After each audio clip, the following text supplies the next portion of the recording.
ஔவையாரின் பொன்மொழிகள் குழந்தைகளுக்கு புரியும் வண்ணம் ஒவ்வொரு பொன்மொழியும் தனித்தனி கதைகளாக வடிவமைக்கப்பட்டு இங்கு தரப்படுகிறது. அதை ஒவ்வொன்றாய் பார்ப்போம். புதுப்பட்டி என்பது ஒரு அழகான சிற்றூர். அங்கு விவசாயமே பிரதான தொழில். அந்த ஊரில் ஆறுமுகம் என்று ஒரு விவசாயி வாழ்ந்து வந்தார். அவர் கடுமையான உழைப்பாளி. பிறருக்கு உதவுவதிலும் பெயர் பெற்றவர்.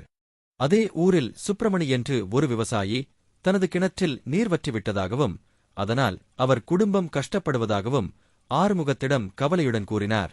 ஆறுமுகம் தனது கிணற்றிலிருந்து தண்ணீரை இறைத்து சுப்பிரமணியின் உபயோகத்திற்காக கொடுத்தார். லட்சுமி என்ற பெண்மணி தனது தையல் இயந்திரம் பழுதுபட்டு விட்டதால் தனக்கு வருமானம் இல்லாமல் கஷ்டப்படுவதாக கூறினார். தனது விளைபொருட்களை விற்பதற்காகவும் லட்சுமியின் தையல் இயந்திரத்தை பழுது பார்க்கவும் ஆறுமுகம் பக்கத்தில் உள்ள டவுனுக்கு மாட்டு வண்டியில் சென்றார்.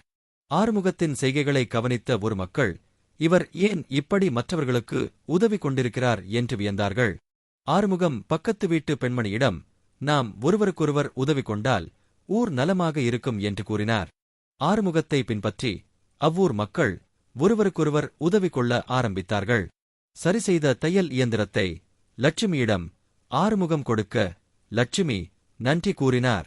சுப்பிரமணியன் கிணற்றை தூர்வாரி செப்பனிட ஆறுமுகம் உதவி செய்ய கிணற்றில் தண்ணீர் வருவதை கண்டு சுப்பிரமணியன் குடும்பத்தார் சந்தோஷப்பட்டார்கள்.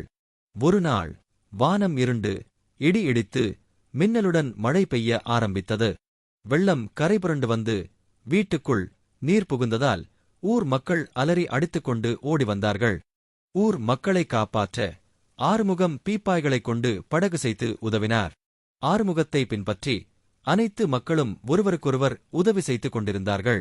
வெள்ளம் வடிந்த பிறகு புனரமைப்பு வேலைகளில் அனைவரும் ஈடுபட்டு வீடுகளையும் தெருக்களையும் சரி செய்தார்கள். பல நாட்கள் கழித்து ஊரில் திருவிழா கொண்டாடப்பட்டபோது ஆறுமுகம் முன்னின்று எல்லா வேலைகளையும் செய்தார். உள்ளூர் சேனலின் செய்தி தொகுப்பாளினி உங்கள் வெற்றியின் ரகசியம் என்ன என்று ஆறுமுகத்திடம் கேட்க இயல்வது கரவேல் என்ற ஔவையின் மந்திரம்தான். அதாவது உதவி செய்வதில் கஞ்சத்தனம் கூடாது என்று கூறினார். புதுப்பட்டி புதுப்பொலிவுடன் ஊர் மக்கள் ஒருவருக்கு ஒருவர் உதவி செய்ய எல்லோரும் சந்தோஷமாயிருந்தார்கள்.